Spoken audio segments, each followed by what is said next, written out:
असल में 6-7 बजे का टाइम होगा कि हम किसान मजदूर संघर्ष कमेटी है तो उनकी प्रेस कॉन्फ्रेंस थी, उसको अटेंड करने के लिए जा रहे थे। सडनली हम देखते हैं कि बैरिकेडिंग लगी हुई है, उससे उसको पार करने की कोशिश करें। माइग्रेंट वर्कर्स दिल्ली की तरफ जाना चाह रहे हैं, कुंडली इंडस्ट्रियल एरिया से आए, तो उनको पुलिस वाले गालियाँ दे रहे हैं और कह रहे हैं वापस जाओ, भागो, और गालियाँ दे रहे हैं। तो मैं और एक पत्रकार और थे धर्मेंद्र, वो हम वीडियो बनाने लग जाते हैं।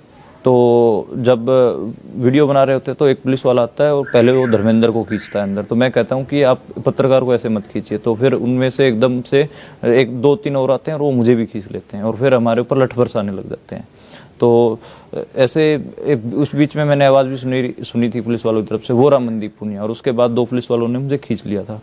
तो लाठियाँ बरसाते रहे वो हमारे ऊपर। फिर हमें एक टेंट में लेकर गए, टेंट में भी हमें पीटा और उस बीच कहते रहे कि और ज़्यादा रिपोर्टर बनना है, इनको बनाओ पत्रकार, तुम्हारे जैसे पत्रकार बहुत सी देखिए हैं, तो और रिपोर्ट करोगे पुलिस के ऊपर, और रिपोर्ट करोगे, ये सब करते रहे, चिल्लाते रहे और पीटते रहे। गालियाँ ऐसी दे रहे थे कि मतलब बताने लायक नहीं है। देहाती भाषा में वो लगातार गालियाँ दे रहे थे। चूँकि मैं उस इलाके से आता हूँ तो मुझे वो समझ में आ रही थी, जो बोल रहे हैं, जो गालियाँ दे रहे हैं, वो सब मुझे समझ आ रहा था। लेकिन क्या रिस्पॉन्ड करते हम। उसके बाद जतिंदर मीना साहब हैं, वो आए थे, उन्होंने सारे कोप्स को बाहर करा और उन्होंने कहा कि देखिए गलती हुई है, हम आपको मेडिकल एड दिलवा के छोड़ देंगे। तो हमने कहा कि हम खुद ही मेडिकल एड ले लेंगे। मेडिकल एड दिलवाने की बात करें, इसका मतलब तो आप हमारा मेडिकल करवा के लॉकअप में डालेंगे। तो वो इतना कह के वो चले गए। जो सच बोलता है, जो सच लिखता है, उसे गद्दार, देशद्रोही कह के पुकारा गया, बोल दिया जाता है। कल इस बारे में चर्चा हम लोगों ने की, दिग्विजय साहब ने बहुत उस बारे में कहा है। सर, जो सरकार से सवाल पूछेगा उस पर देशद्रोही का मुकदमा ठोक दिया जाता है। कितने नाम है आपको बता सकता हूँ। हमारे सदन में संजय सिंह, जो हमारे सदस्य है संजय सिंह, उसके ऊपर देशद्रोह का मुकदमा है। राजदीप सरदेसाई, जाने माने पत्रकार, जिसको सरकार ने पद्मश्री दिया है, पद्म पुरस्कार सम्मानित किया है, उसको हमने देशद्रोही बना दिया है। शशि थरूर, जो यूनाइटेड नेशन में हमारे देश के प्रतिनिधि थे, एमपी है, कैबिनेट में थे, उसको भी देशद्रोही का उसके ऊपर मुकदमा ठोक दिया है।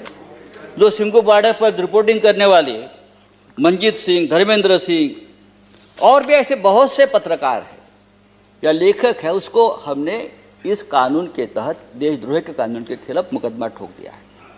मुझे लगता है कि हमारे कानून के किताब में से सब आईपीसी धाराएं खत्म कर दी और सब देशद्रोही की धारा एक वही रख दी है।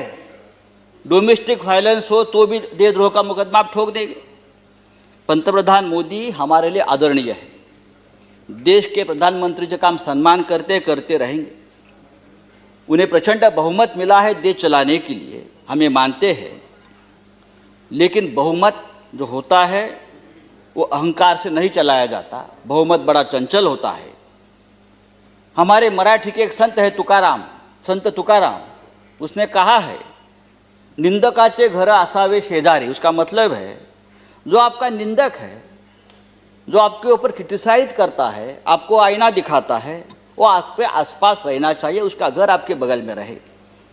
लेकिन आज ऐसा है कि जो निंदा करे, जो टीका करे, आप उसको बदनाम कर देते हो। जैसे किसान आंदोलन, जिस तरह से इस किसान आंदोलन को भी बदनाम करने की कोशिश या साजिश चल रही है, मुझे लगता है देश के प्रतिष्ठा के लिए ठीक नहीं है, किसानों के लिए ठीक नहीं है, हम सब के लिए ठीक नहीं है। फिर हमें एक वाइट स्कॉर्पियो में बैठा के ले जाया जाता है, अलग अलग जगह घुमाते हैं वो पहले, फिर एक पुरानी सी बिल्डिंग में लेके जाते हैं। वो समझ में नहीं आया कि मुझे वो थाना ही था या क्या था, मुझे बिल्कुल उसका एग्जैक्टली पता नहीं है कि वो कौन सा थाना था, क्या था। तो उसमें लेके जाते हैं, तो फिर वहाँ पर मेरी जैकेट निकलवा के पंखा चला देते हैं और वो पुलिस वाले ऐसे अजीब अजीब बात करने लग जाते हैं कि इसकी गिरफ्तारी यहाँ से दिखा देते हैं, इसकी गिरफ्तारी रेड लाइट एरिया से दिखा देते हैं, इस तरीके से बात करने लग जाता है। तभी एक कांस्टेबल आता है, वो वीडियो दिखाता है, वो कहता है कि ये वीडियो वायरल हो रहा है उन पुलिस वालों को। इतना कहते ही सारे पुलिस वाले उस कांस्टेबल के साथ बाहर चले जाते हैं और वो फिर आधे घंटे बाद आते हैं और आधे घंटे बाद आके उन्होंने वो मुझे एक प्राइवेट गाड़ी में बैठा के ले जाते हैं। सिल्वर कलर की ग्रैंड i10 थी गाड़ी, और अम्बेडकर अस्पताल में लेके जाते हैं। 1:40 पे मेरा वहाँ पर मेडिकल होता है। तो वो डॉक्टर जहाँ पे बैठे थे, डॉक्टर साहब को भी वो गाइड करने की कोशिश करते हैं। वो कहते हैं कि ज़्यादा मत लिखो, स्टाफ वालों के साथ पंगा है इसका। तो डॉक्टर साहब कहते हैं कि मैंने वीडियो देख लिया है और मुझे अपना काम करने दीजिए, मुझे जो करना है मैं पूरा मेडिकल करूँगा अच्छे से। तो उन्होंने मेरा पूरा मेडिकल किया। डॉक्टर साहब का मैं इस बात के लिए धन्यवाद देता हूँ कि उन्होंने सारा मेडिकल किया। उसके बाद 3:30 बजे समयपुर बादली पुलिस स्टेशन में मुझे अंदर लॉकअप में डाल देते हैं। टाइम मैं जब अस्पताल में था तो मैंने अस्पताल में नोट किया था 1:40, बिल्कुल एग्जैक्ट घड़ी में मैंने देखा था 1:40 पे मेरा मेडिकल हो रहा था। और 3:30 बजे मुझे समयपुर बादली पुलिस स्टेशन में बंद करते। इस बीच में उनसे लगातार कह रहा था कि मुझे मेरे दोस्तों से बात करने दो, एडिटर साहब से बात करने दो, मेरे वाइफ से बात करने दो, लेकिन उन्होंने बात नहीं करवाई। वो लगातार यही कहते रहते कि अब तो तू जेल से ही बात करना, तिहाड़ में ही बात करना, इस तरीके से। फिर 9 बजे मेरी वाइफ मुझसे आके मिलती हैं सुबह, और उसके बाद पुलिस वाले मुझे लेके जाते हैं तिहाड़ में और मजिस्ट्रेट साहब के सामने पेश कर देते हैं। और मेरे जो वकील थे उनको तिहाड़ की गेट के बाहर ही रोका रखा जाता है, उनको गुमराह रखा जाता है कि नहीं 2 बजे है पेशी, अभी नहीं है, अभी नहीं है।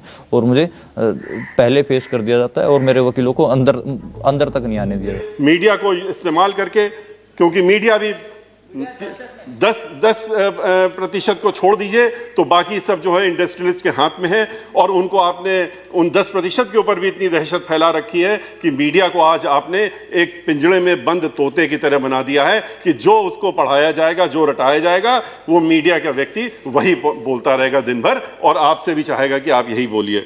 पत्रकार का काम क्या होता है? रिपोर्ट करना। चलो ठीक है, यहाँ बंद कर दिया तो यहाँ से भी रिपोर्ट करेंगे। और दूसरा, मैंने देखा कि जो पहले मैं अपने आप को विक्टिम मान रहा था, लेकिन जब मैंने देखा कि जो सत्ता द्वारा सताए गए लोग हैं, किसान हैं, वो भी हमारे साथ बंद हैं, वो उनके मेरे से ज़्यादा चोटें थी।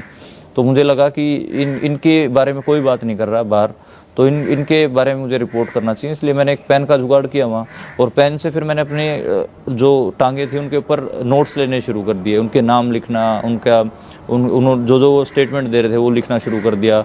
वो बात करते करते मुझे अपनी चोटें भी दिखाते थे। किसी की कमर में बड़े बड़े नील के निशान थे, कभी किसी के पैरों पे।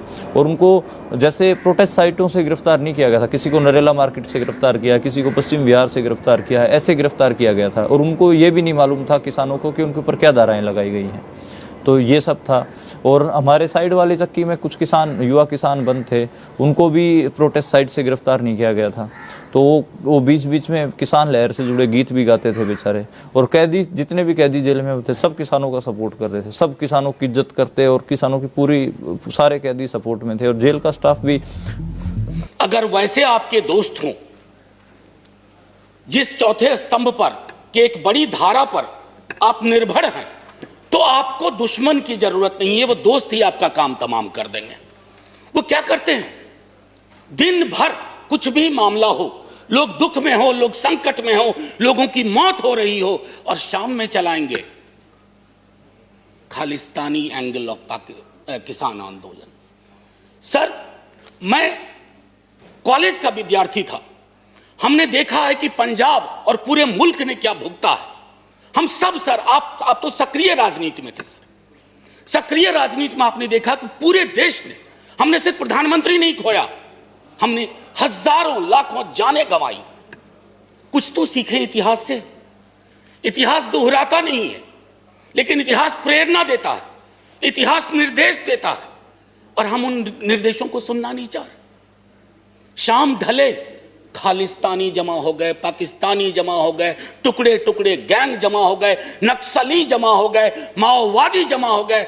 सर, सबसे बड़ा टुकड़ा टुकड़ा गैंग वो है जो अपने भारत माता की संतान की पीड़ा को करुणा से ना समझे।